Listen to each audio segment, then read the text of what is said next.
یہی دل کی تمنا ہے مجھے اپنا بنا مولا، یہی دل کی تمنا ہے مجھے اپنا بنا مولا، مزہ آ جائے جینے میں اطاعت ہو تو ایسی ہو، مزہ آ جائے جینے میں اطاعت ہو تو ایسی ہو، بدل دے زندگی کو جو محبت ہو تو ایسی ہو۔ ارشاد فرمایا مدنی کریم صلی اللہ تعالی علیہ وسلم نے اور لوگوں اس وقت اپنے آپ کو بچانا، اپنے دین کو بچانا، اپنے ایمان کو بچانا، لوگ اتنے بگڑ جائیں گے، لوگ اتنے برباد ہو جائیں گے، لوگ اتنے تباہ ہو جائیں گے، صبح کو آدمی مومن ہوگا، شام کو موت آئی تو جنازہ کافر کا اٹھ رہا ہوگا۔ استغفر اللہ، اللہ ہمارے ایمان کی حفاظت فرمائے۔ ارشاد فرمایا محمد عربی صلی اللہ تعالی علیہ وسلم نے او لوگوں اس وقت سے اپنے آپ کو بچانا، اس وقت اپنے آپ کو سنبھال کے رکھنا، قرآن کریم کے ساتھ جوڑ دینا، ایمان اور اسلام کے ساتھ وابستہ کر دینا۔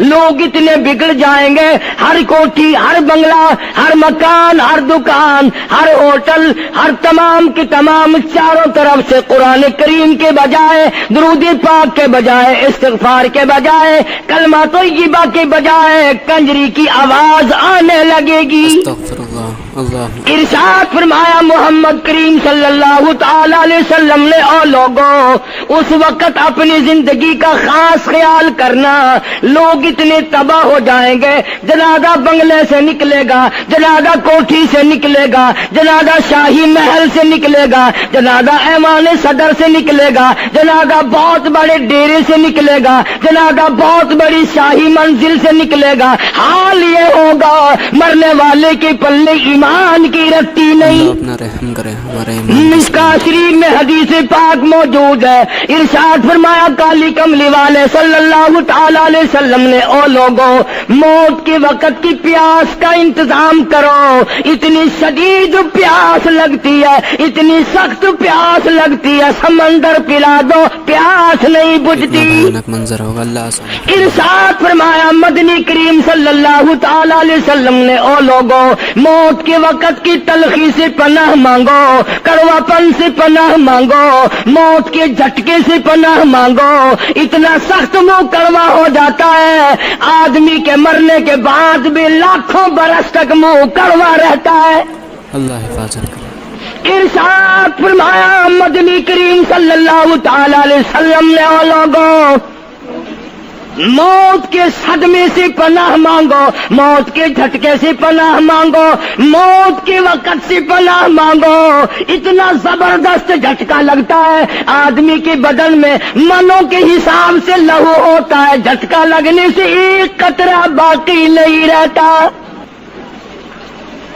ارشاد فرمایا مدنی کریم صلی اللہ تعالی علیہ وسلم نے او لوگوں موت کی تیاری کرو، قبر کی تیاری کرو۔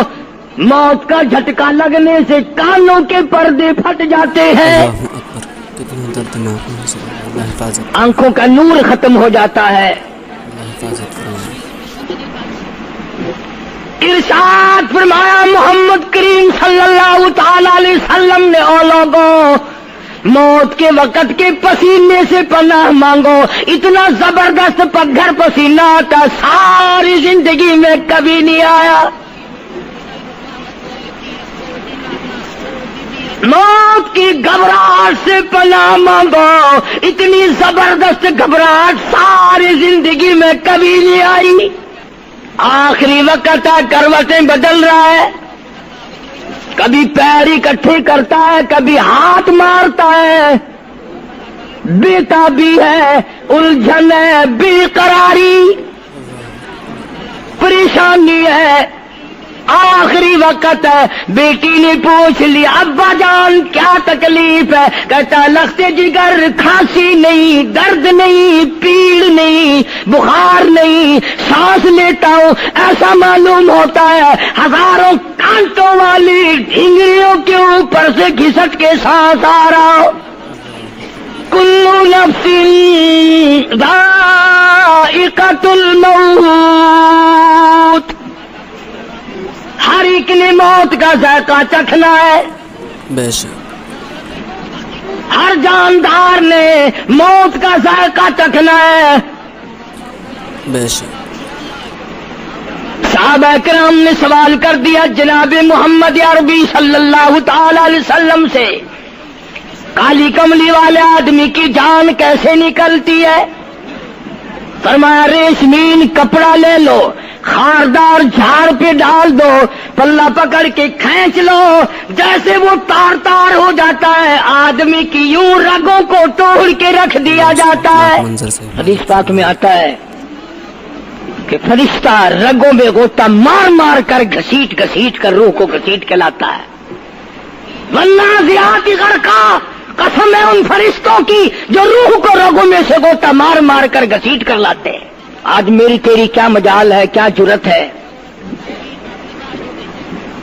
کبھی سوچا بھی ہے کہ ایسا بھی وقت آنے والا ہے، نہ جانے گھر میں موت آئے گی، نہ جانے آپریشن روم میں آئے گی، نہ جانے ٹیکا لگتے ہوئے آئے گی، گولی کھاتے ہوئے آئے گی، یا سڑک پہ ایکسیڈنٹ میں موت آئے گی، کوئی نہیں جانتا. درود پاک پڑھتے ہوئے موت آئے گی، یا کنجری کا گانا گاتے ہوئے موت آئے گی. اس لیے مجذوب کہتا 2 دن کی زندگی پہ نہ اتنا اچھل کے چل،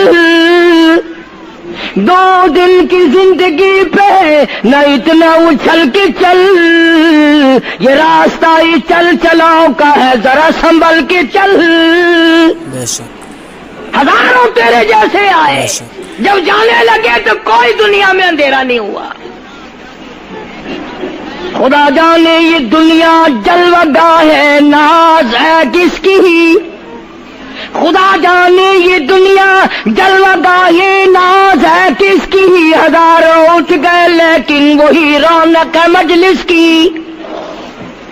نواب چلے گئے، راجے چلے گئے، صدر چلے گئے، وزیر چلے گئے، بڑے بڑے جج چلے گئے، دنیا اپنی جگہ قائم ہے. بے شک. سبھی کو جانا ہے. کبھی تم نے بھی سوچا کہ ہم بھی جا سکتے ہیں؟ نہیں نہیں، ہمیں کون ہلا سکتا ہے؟ ہم بڑے مضبوط ہیں، ہمیں کون ہلا سکتا ہے؟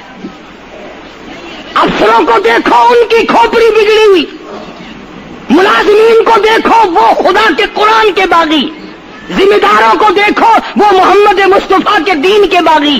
استغفر اللہ.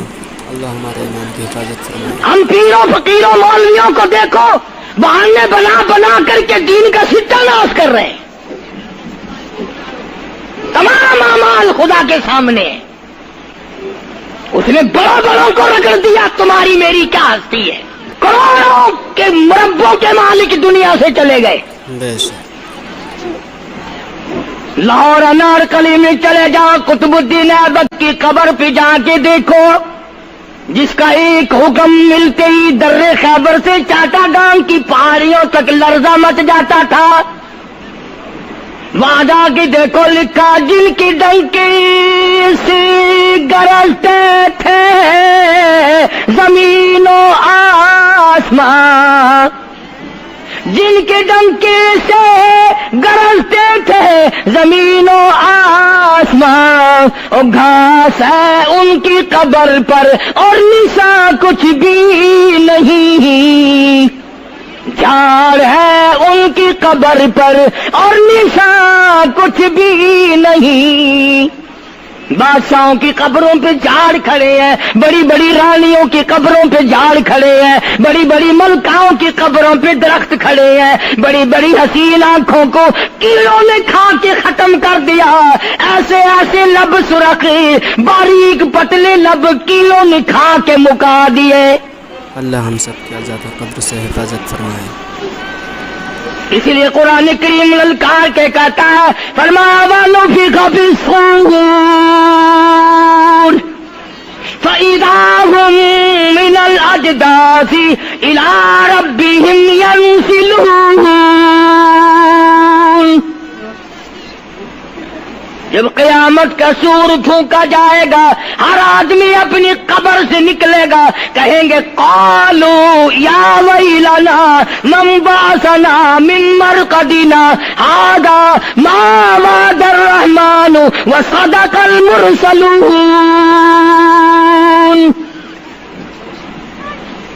قبروں میں عذاب بھگتنے والے لوگ، دردناک عذاب بھگتنے والے لوگ قیامت کا خوفناک منظر دیکھ کے کہیں گے الہی ہم سوئے ہوئے تھے، ہمیں کس نے جگا دیا. اللہ اکبر. قبر کا عذاب نیند معلوم ہوگا قیامت کے عذاب کے مقابلے میں. تمہیں تو یقین نہیں آتا ہوگا، کہتا ہوگا قاری حنیف کہانیاں کہہ رہا ہے. ہاں جو مر گئے ان سے جا کے پوچھو، جاؤ قبرستان میں جا کے پوچھو تمہارا کیا حال ہے. جن کا مر جاتا ہے وہ اپنے مردے کو اٹھا کر قبرستان میں لے جاتے ہیں.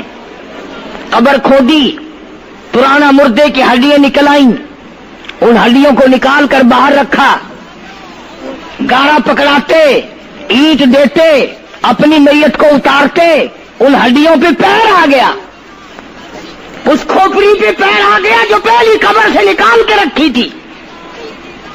کہتا اس میں سے آواز آئی کھوپڑی میں سے، کہتا کل پاؤں ایک کاش ہے سر پر جو آ گیا، یکسر استخانہ شکستہ سے چور تھا. اور جو کھوپڑی پیر کے نیچے آئی اس میں سے آواز آتی ہے ذرا راہ دیکھ کے چل اور بے خبر، کل میں بھی تیری طرح سرے پر غرور تھا. اور پیر کے نیچے چور چور کر دینے والے، کل اس کھوپڑی پہ بڑے اچھے اچھے دوپٹے اوڑے جاتے تھے، عطر کی مالش کی جاتی تھی، ہار ڈالے جاتے تھے، آج تیرے پیر کے نیچے آ کر میں چور چور ہو گیا ہوں. کل کو کسی کے پیر کے نیچے تو یوں ہی چور چور ہو جائے. اللہ حفاظت.